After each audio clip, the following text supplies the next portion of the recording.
13% were sexually assaulted, and 17% left school as a result. So these are pretty shocking statistics, right? A lot of trans children are resorting to homeschooling, and many are actually homeless because if they don't have acceptance from their families.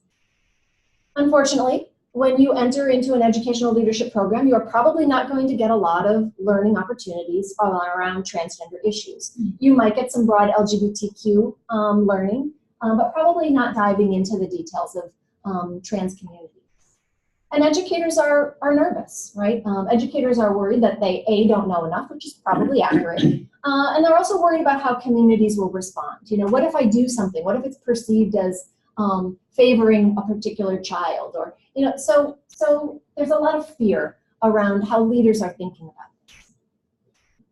So luckily, Title IX of the Education Amendments of 1972 prohibits sex discrimination.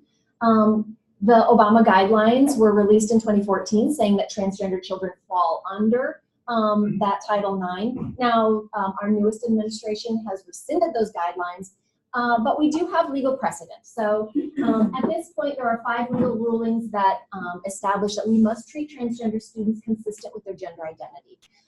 So, you know, at minimum, administrators who are legally minded are thinking about this, right? And states are beginning to implement policies. In fact, New Jersey earlier this month released guidelines.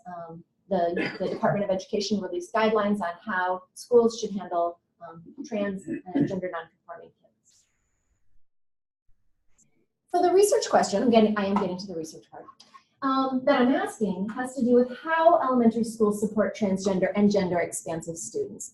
I said earlier that I'm using transgender as an umbrella term, but it is important to also disaggregate this, right? The experiences of binary transgender children can sometimes be radically different from the experiences of gender expansive kids, kids who neither identify strongly with social norms of boys or social norms for girls. So this was a question I set out to ask. This is a phenomenological study. It is qualitative research.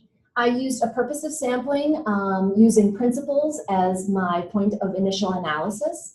I have pretty extensive contacts amongst transgender families. So I used those networks and highlighted the geographic area in the Northeast region to seek out families who felt they had a supportive principal. I was very intentional about this purposive sampling. I wasn't interested in finding out what we can learn from principals who are not supportive. I wanted to know what those supportive principals were doing. So I had 3 very important criteria.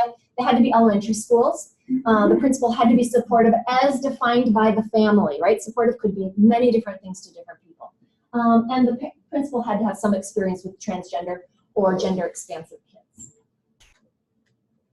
So I've got 2 phases of data collection. The first phase, I was working with principals. I traveled to 6 different states. I interviewed all principals in person except for when a snowstorm intervened, and I got 2 interviews by phone. In the second phase of the study, which is the one I just completed over my sabbatical, I was engaged in more detailed case studies of 5 schools. So I have more than 50 interviews with educators. This would no principals, but would include you know, classroom teachers, teachers' aides. I have a substitute teacher, health educators, school counselors, etc. Approximately 10 people in each school. I collected extensive observations, artifacts, communications, emails, flyers, you name it. And I also interviewed 7 parents to not so much as a kind of validation of what the schools were saying, but to understand better the parent experience. So demographics, this is from my principal sample. You can see the states that I have. The schools are pretty wide-ranging, 15 public, 1 public charter, 3 private independent, and 1 private religious. The communities, and these are not school statistics, these are community statistics here. And schools don't always map onto the demographics of a school don't always map onto the demographics of a community. Some of the communities are very small, rural, some are suburban. That largest number is, of course, New York, right? So median family income. Airport following stop after North Milwaukee. Some will experience some delays from Newark Penn overhead wire damage earlier. As of right now, there's only one track open. I'm going to mute. Down and outbound trains that use the one track, so there's especially delays up ahead. Once they I think you got it. I know who that was. So you see here in the median income, a very wide range again. Of my schools, the communities, 14 of the school communities were predominantly white. This could be, upwards of, 97% white. It could be as low as 51% white, but predominantly white. And then 6 schools that were predominantly students of color. And that could be as high as 95% Latinx population, 45% African American. They ranged, right? But just to give you an idea of the kind of general breakdown. So again, my question is, how do elementary schools support transgender and gender expansive students? So I've got 3 sets of findings that I'm going to share. Does anybody have a clarifying question?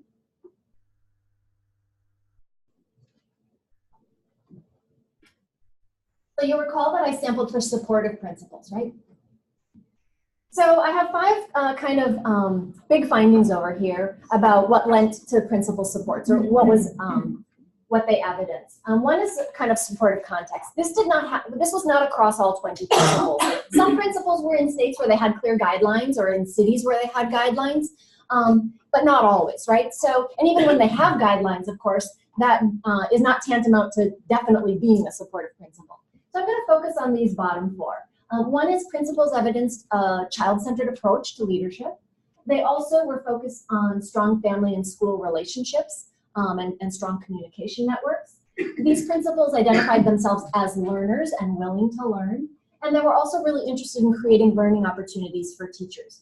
And you might think, well, that sounds like an expectation for principals, but not all principals are really learning centered. So that what stood out.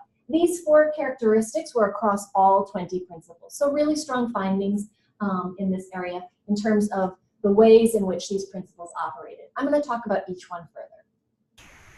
So this is a quote from a principal who explains the child-centered approach at their school.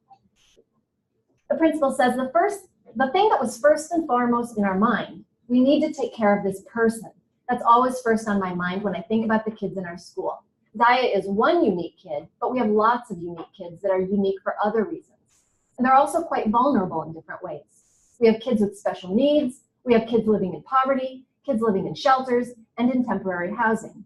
Everyone has got a story, and some of them are quite intense.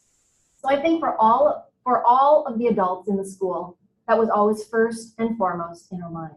So I want to go back to that. We need to take care of this person. So all 20 of these principles were really focused on, what does this kid in front of me need, right? What does this child need? How can I help them? Those needs look different across different kids, but it was very much a child-centered focus on the student and what they need. So you also see the school-family communication here. Knowing what the child's needs, in the case of this sample, often had to do with how parents communicated those needs to the school. So this principal says, in our case, the family has worked hard to be on the same page as us. It could have played out very differently if the family wasn't forthcoming. If the family had had a lot of conflict among themselves about how to approach, process, digest, accept having a transgender son, having a relationship with the family perpetuated deeper, more honest communication and helped educators put their best selves forward to encourage a young man and help him thrive. So, this school is focused on school-family communication across the board, but it was especially useful in this instance where a child had unique needs. So it's also worth noting that in the next slide I'm going to talk about the principal as learner. The primary source of learning for principals was often the family. So, they hadn't gotten this information in their schools. They didn't always know what the resources were. Some of these principals seem only somewhat savvy with Google. So families were really a source of information for them. So here one principal says, probably my biggest goal is just to educate myself. I think if it were happening to one of my colleagues, I probably would have not been very open-minded. I have to be honest. So I've been trying hard to fight that intellectual instinct and emotional instinct and just be open and try to learn. Reading the book Becoming Nicole by Wayne Maines was really a game changer for me. It was either the biggest crock ever written, or it's just such an incredibly difficult life that regardless of what I think and feel, I have to protect and welcome these children, which makes me think that I need to learn more and be more open myself, which I think I am. This principal was a self-described 60-plus, white, heterosexual Catholic male. So he referred to himself as the poster boy for non-acceptance. But then he also was grappling with this, right? And I actually brought a copy of Becoming Nicole. So Nicole Maines was the case that the legislation in the state of Maine, and she is now going to be, she's going to be on TV. She's going to be one of the new superheroes. She was interviewed by Ellen last night. Anyway, I digress. It's worth reading. So principals who were focused on learning also wanted their teachers to learn, particularly the teachers who would be in contact with this child, right? So this teacher explains, before school started, the Transgender Alliance came and did a workshop with us that was really wonderful. The first question they asked us was, when did you decide you were a girl or a boy? I thought that question was so great because nobody decides, they just know. Everybody says, I just knew. And so I thought that was a great way to frame it. That was our first introduction to how to think about transgender students. So schools varied in this regard, in the extent to which the range of teachers they felt needed to be informed. Sometimes principals were focused primarily on the grade levels or the specific teachers that the child would be assigned to, and they paid close attention to those assignments. Sometimes principals had a more expansive view. They wanted the whole school to be, to receive some kind of learning experience. There were very few schools that had ongoing, sustained learning opportunities for teachers. So I'm going to talk now about supportive teachers. So there were two primary ways in which teachers were supportive of transgender students. The first was to reduce gendered practices, and the second was to increase conversations and discussions about gender and social norms. So these seem kind of like opposites, right? Like reduce and increase, but you'll see how they play out really neatly together.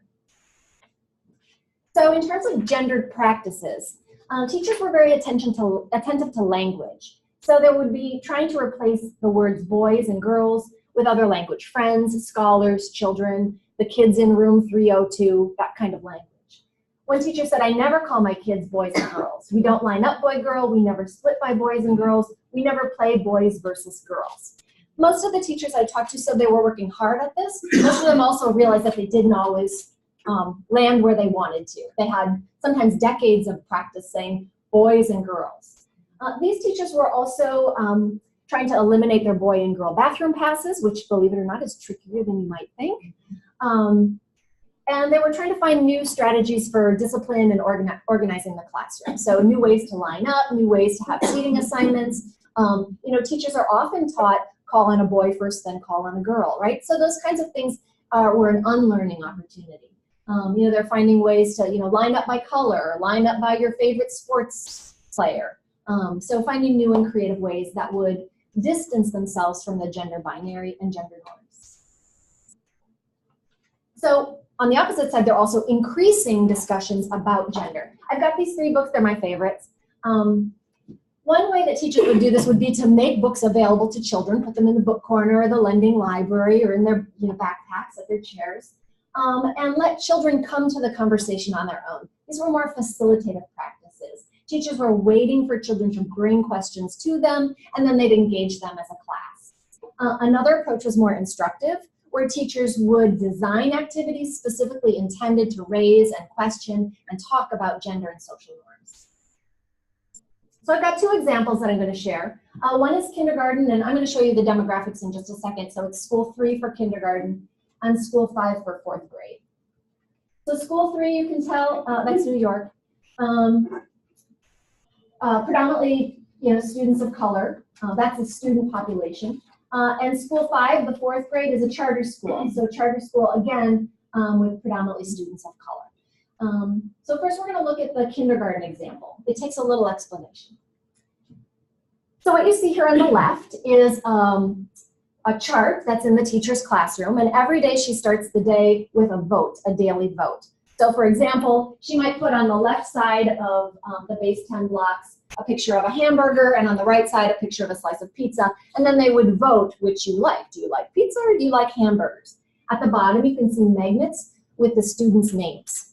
And they would go up and they would decide if they liked a hamburger or they liked pizza. She would do this every day. Those of you who are elementary ed folks, you know that this is about graphing and math, and then later they would create pie charts and count, all those kinds of things, right? On the right-hand side are two pictures. There's a little bit of a glare. They are James Charles, and he is a CoverGirl model. So now I'll read what the teacher told me about this activity. For example, one of the girls in my class was talking about mommies wear makeup. And I was like, actually, I'm not a mommy, but I am a woman, but I don't wear makeup. But also, some boys do. Then I showed them two different looks of James Charles. He is a CoverGirl model. I had two different makeup looks of his. We have a vote every day. Every day we just vote on two different things. So we looked at and we voted on them. And then we had a whole discussion. I was like, some boys wear makeup. And there is a boy in another classroom that wears skirts and tutus. That hasn't happened in my room, but we have spoken a lot about, yeah, some boys wear skirts. So here you see both a facilitative and an instructive approach, right? She waited for this conversation to come up from a child, and then she addressed it and she designed an activity. And let's see if I can go back. So then she designed this activity. You notice it isn't a boy in makeup and a girl in makeup. It's not like a choice between genders. It's just James Charles, whether he looks better in turquoise or deep blue, right? So that wasn't the discussion in terms of the vote. You had to like a boy in makeup either way, which is a little subversive. And this is kindergarten. So the next example is 4th grade, and it's just a quote. I don't have any articles to show you or anything. So this is about curriculum. The teacher says, the use of boys and girls doesn't involve everybody. I teach a whole social studies unit on gender identity, and we discussed that many people believe there are two genders, but there are actually many ways that people identify their gender. People create their own words. People choose words that match the way they feel. We talk about the difference between gender and sex, but I don't say boys and girls, because those aren't words that everybody identifies with. That would be like saying blondes and brunettes when there were redheads in the classroom, right? It doesn't include everybody. So this is a school. It's the charter school, predominantly Latinx population, very somewhat religiously conservative, yet they have a curriculum across all the 4th grades that focuses on gender identity. I did have a chance to look at it. It looks different based on the teacher, but there's a curriculum in place that is a strategic way to foster discussion. So this is the third part of findings, right? So the outcomes. We see really strong positive outcomes across these 20 schools, and specifically in the 5 case study schools, that transgender children and their families had a supportive school experience. I sampled for that, right? I sampled for schools where kids said, I'm getting support, right? So that's not so surprising. What is new and really important is that the principals and teachers had really positive experiences. Remember, they're afraid of backlash, they're not sure they can do this, but they were willing to learn, right? So they opened themselves up to learning, they took a risk, and they had positive experiences. When I asked the principals, this is specific to principals, at the end of each interview, how would you characterize your experience working with this child? They offered a range of responses, but all 20 principals said across the board that it had been a positive experience. Some of the language they used was humbling, powerful, enlightening, an honor, exciting learning opportunity, personal growth experience, emotional experience, and transformative. I've never had so many principal interviews where the principal actually cried. So this was a very touching and humanizing kind of experience for principals in their cold, barren careers as administrators. They really had exciting and a lot of growth experience. So I'll read this in a second. So this principal says, the family's ability to articulate raw honesty and champion their son made it one of the most powerful learning experiences I've ever gone through professionally, and I suspect for others. Intellectually, we had a lot to learn about being transgender. Emotionally, it helped us remember to be open-minded and compassionate and empathic in ways that are implied as part of our professional community, but spending concerted time to consider a student's feelings, the family's feelings, the community impact. It was really powerful. It was a really powerful growing opportunity for all of us. So this is an emblematic quote of all the principals' experiences. They all felt like it was positive and it was a growth experience. I also want to talk about the limits of the positive outcomes. Although these principals and individual teachers had lots of learning and felt excited and empowered by their own personal learning, oftentimes that didn't extend to the larger school culture. So school culture remained cisnormative and it remained binary. So a lot of the changes that I saw were limited to specific classrooms and oftentimes to the classroom where the transgender child was, right? So we're not looking at school-wide changes. We're looking at, remember that child-centered approach? I'm meeting this child's needs, but I kind of sense that, well, it's not relevant to anybody else, right? So this child-centered approach, while it looks really helpful to the individual families, actually has some significant limitations when we think about how we shift norms so that other children feel included. Inevitably, there are other children who have a sense of gender identity that is not completely binary, right? So I want to just offer a couple conclusions. So, you know, it's really important for principals, as I take information back to schools, that they realize their fears and all their negative assumptions did not play out. Principals reported that they had 1 or 2 complaints or concerns from concerned parents, but that those concerns didn't come true, right? So it was unfounded. Also, this learning opportunity for all, you know, sometimes teachers get into I know it all. You know, this was really a profound experience for teachers and principals. There were new understandings, new practices, and the kids and families felt supported, right? So those are all very positive. The 2 questions that really merit examination. One is that almost all of the 20 children who were the impetus for each of their schools had a binary presentation. So if you imagine you have a binary transgender child, he says he's a boy, he's changed his name to a boy name, he uses the boys' bathroom, it's a pretty seamless transition for the school, especially if nobody knows that that child is transgender, right? If only the teacher and the school nurse and the school counselor and the principal know, then it actually doesn't become a learning opportunity. And I'm not saying that transgender children should out themselves, right? But principals could certainly create learning opportunities whether they know or not that they have a transgender child in their school. And I suspect that for children who are non-binary, the risks of coming out and the challenges that schools face in meeting their needs are much steeper. So in my sampling, when I say I want supportive schools, I was asking for non-binary and binary trans kids. I just didn't get non-binary kids. And I think that has more to do with the school's response to non-binary children than my actual sampling procedures. And something that this study doesn't tackle at all is unsupported parents. Remember, my sampling strategy is supportive parents who are involved in organizations intended to support their kids. You know, I don't know the statistics, but inevitably there are lots of unsupported parents, right? And those, I think, are the most difficult questions for schools to grapple with. What do I do when the parents aren't supportive? There are more progressive states that actually have systems in place. Massachusetts is one, where children do not have to disclose to their families and schools do not have to disclose to the families that the children have transitioned. So there are children who get a name change in the system without their parents even knowing it. And that's something that a child can initiate and then the schools, based on FERPA legislation, have to protect because you can't disclose outside. So that's legislation in Massachusetts. But I think, you know, both of these merit further examination and careful consideration, because in many ways we want to pay attention to our most at-risk kids, right? And this would be this population. So there are some significant limitations to my work. I think that's it. Oh.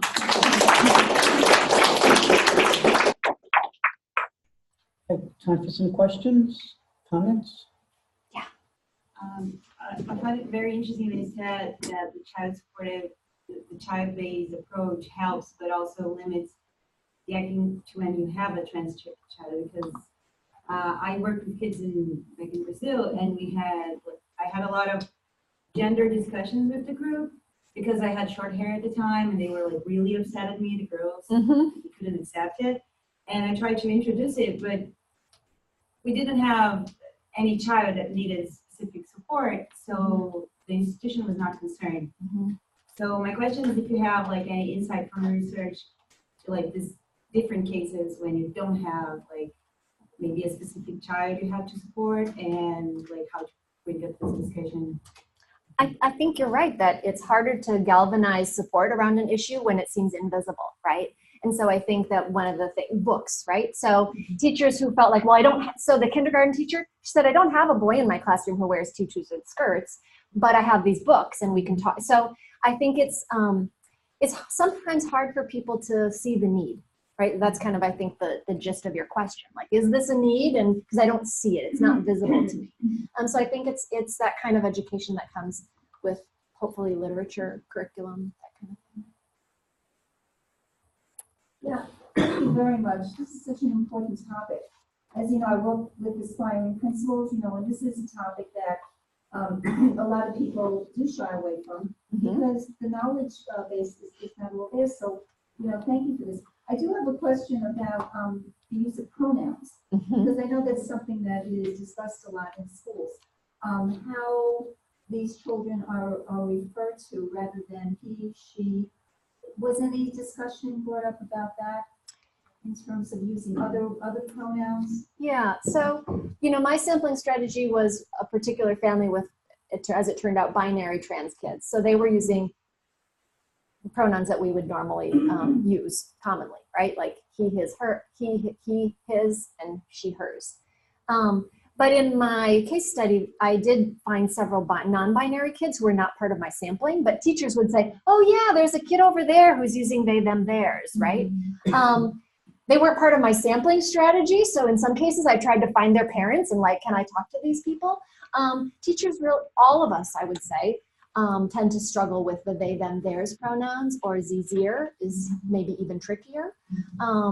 So there were kids who were using they, them, theirs pronouns, and I don't have any data on like how well did they do, but I can give you an example. I was interviewing a teacher, and he is the school's go-to teacher, maybe not correctly, but because he's a gay male. So they're like, okay, he's our resource for everything, right? And he's like, I don't know about you. He was knowledgeable, he was informed, but he was struggling with the they, them pronouns for the non-binary child in his classroom. So he was aware, he was cognizant, he was on board, he was still struggling, right? But it had been a teaching opportunity for his class. I mean, they knew that this child was they, them. So, Andrew? Yeah, thank you. This was great. You didn't talk at all about any of the potential conflicts that these, how did they navigate dealing with community pressures, feedback from the kids from their parents in the classroom, all of that? Well, different principals handled it differently, and they handled it in accord with what parents wanted, right? So sometimes parents didn't want any communication going out to the community, right? Their child was not disclosed, was not out. Sometimes they had, if the child transitioned during the school year, and next day has a new name and new pronouns, then they often would send a letter to the other parents, right? So it played out differently. Sometimes they had whole community conversations, but I'll give you one example. So this principal is sharing her experience. Now remember, most principals only had 1 or 2 experiences of people pushing back, but this is one. A parent called me and was out of her mind saying, what are we supposed to do? That's a boy using the girls' bathroom. He shouldn't be allowed to do that. My daughter doesn't feel comfortable. I said to her, your child is welcome to use the nurse's bathroom. It came to me naturally. Why should Molly be treated any differently? I believe I also said to the mom, everybody here deserves what they need. Equal doesn't necessarily mean fair. Here we give everyone what they need, and that's what Molly needed. And the other child did not choose to use the nurse's bathroom, which is how I knew it was a parent issue and not a student issue. After that one conversation, it never went anywhere. So really here you see the child-centered approach actually is very helpful, right? Let's make this about your kid, right? If you're a parent and you come to me, we're not talking about Molly, that's not your child. Let's talk about your child. Your child's uncomfortable, let's find a better bathroom for them. right? So in that sense, the child-centered approach worked very well. And they didn't get pushback. They got a little bit of concern, somebody at the, when the principal stands outside when the buses are coming, sometimes a parent would be like, hey, I heard there's a kid. Yep. If you have questions about it, we can talk later, right? But there really wasn't much. Now, there certainly are high-profile cases. Wayne Maines in Maine and the legislation that they brought about, that was pickets out front of their school. That was, serious child endangerment. So it's not that it doesn't happen, but it's not happening most of the time, right? Us busy moms, we don't have time to picket. I have somebody on the phone. Kristen, do you want to ask your question? Muted.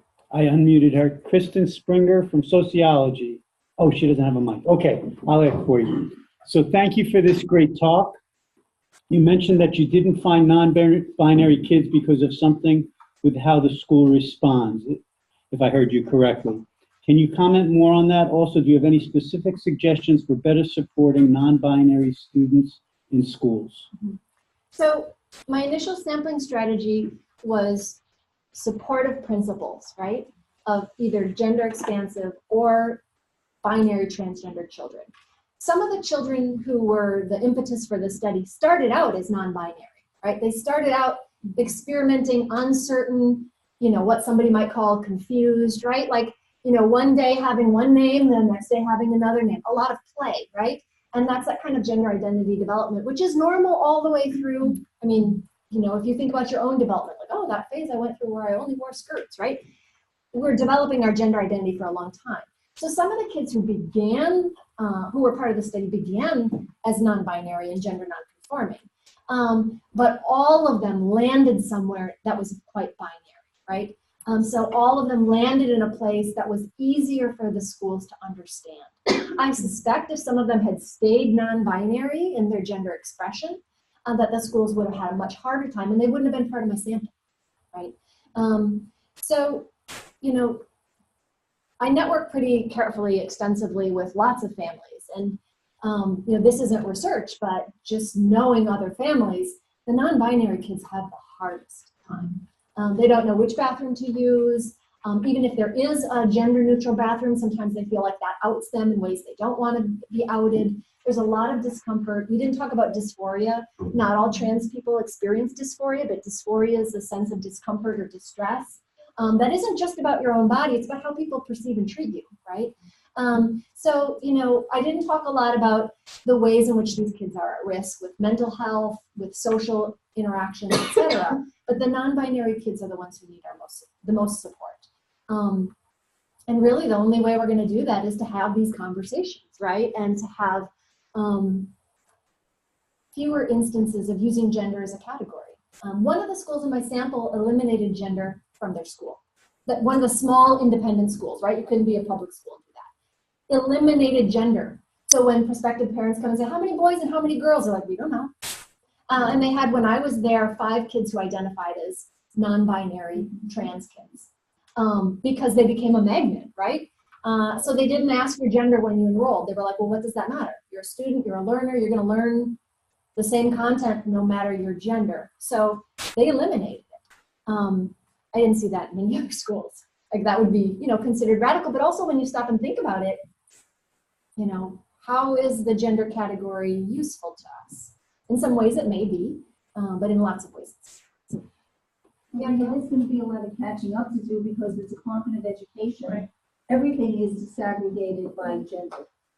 So interestingly, everything is. So as I said, there's going to be just a lot of discussions in the future with that. School cards. School report cards, yeah. Oh, yeah. And we certainly have data that demonstrate ways in which boys as a category and girls as a category perform differently in ways that we want to address that, right? Mm-hmm. So it's not that it's never useful, right? But in your daily classroom, maybe it's not, right? That kind of thing. Yeah, Zanetta's going to ask me the hardest question. No, it's easy.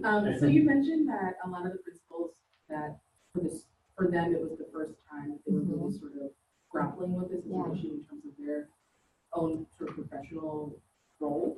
So I'm wondering what ideas you have to make sure that being a principal is the first time you're thinking through sort of gender inclusion, right? Like what sort of ideas do you have for maybe the teacher preparation? Right. I mean, obviously we wouldn't have one diversity class, right? Diversity, that's the umbrella for everything, right? And how do you get at all the different ways in which people are diverse? So there's no easy answer for that, right? It's just education, and conversations. And hopefully, before you're a principal, you're a teacher, and you get some of this as a teacher, right? So I think it's all those different levels and more conversations. And if you think about where we were 50 years ago, if I ask how many people know somebody who's lesbian or gay, you might get a few hands, but maybe not any. Now, probably if I ask, probably every hand in the room would go up, right? I know somebody, right? And we're kind of at that point with transgender people, If I asked you, do you have a family member or a acquaintance or a friend who's transgender? Maybe a couple of people. But 50 years from now, maybe it'll be everybody in the room, right? So I think we're moving towards greater visibility and greater acceptance. Thank you for this. I'm sort of curious about the curricular effects on other kids. So did you see in your study that when teachers or principals were practicing or engaged in sort of curricular practices that allowed for students to think beyond a binary, did they talk about sort of effects on other kids or how other kids might be exploring their identity?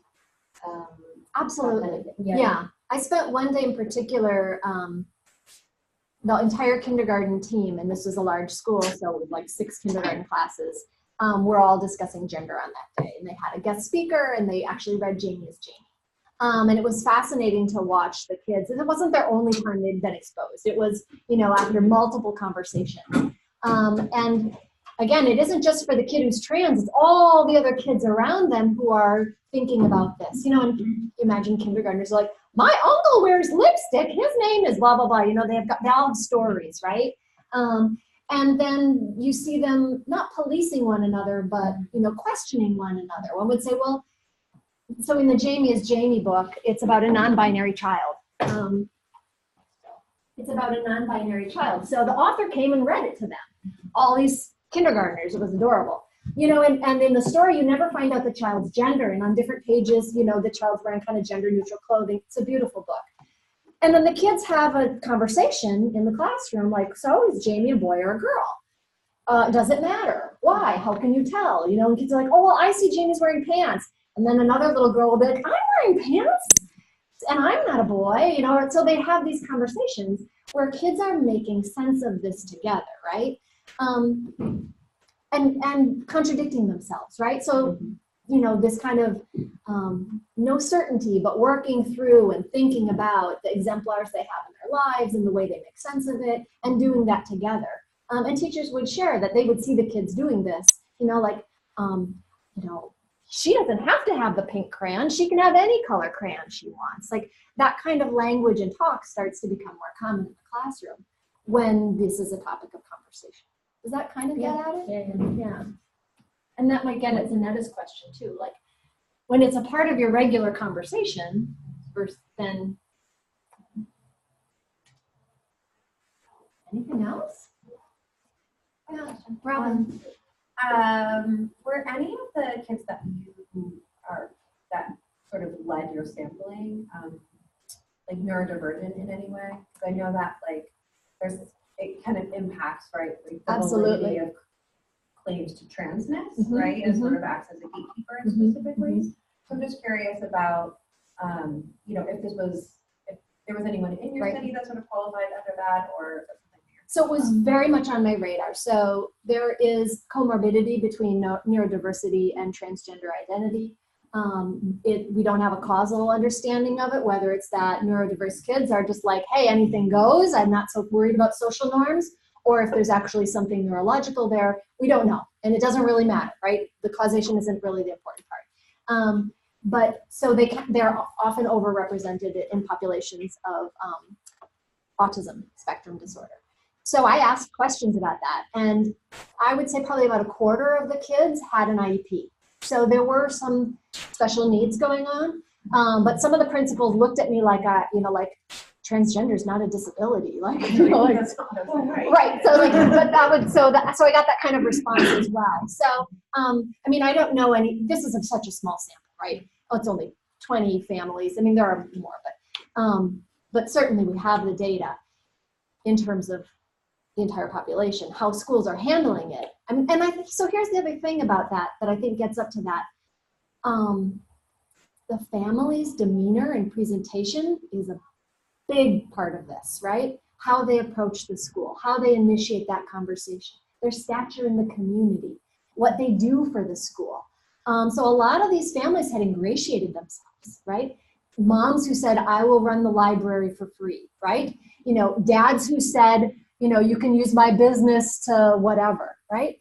So especially this, you know, sample skews middle income, upper income. And so there were ways in which that was such a big factor in terms of the kinds of conversations that took place. Yeah, Lisa. Did you have any consideration for, I know that you focused primarily on what happened in the school, but what about extracurriculars or, you know, things like play dates with other kids in the community? Did you take that into consideration at all?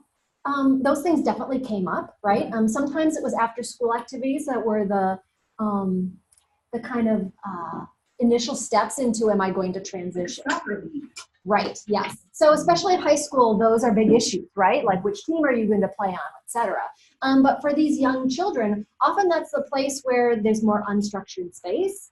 So there might be opportunities for different kinds of play, but also for more bullying, right, in those kinds of spaces. So for example, one of the schools had a summer program, and the child transitioned in the summer program as kind of like, how can we do this? So it was this kind of like easier way to ease into it. Girl Scouts is a big deal. Boy Scouts is a big deal. So, and those relationship boundaries between the school and the organization are often very close, right? It's a teacher who runs that club or that activity. So it definitely came into play, but very much in the same way that it did at the school. Yeah, Afshin. So you talked about one of the teachers who said that talking about transgender issues was incorporated into her social studies class. Yeah. Right, that was part of the curriculum. Mm-hmm. So how did that come about? Because, you know, Princeton recently did an equity audit, and as part of that, you know, a gay student said, I don't see myself in the curriculum. And students of color said, we don't see positive role models of people of color in the curriculum. Right? And so it's important for students to be, clearly it's important for students to be able to see themselves through the curriculum. So how do you bring that about? Like what had to happen for that teacher to create that curriculum? Mm-hmm. So that, you'll remember, was the charter school, right? So a lot more autonomy in how they think about their curriculum.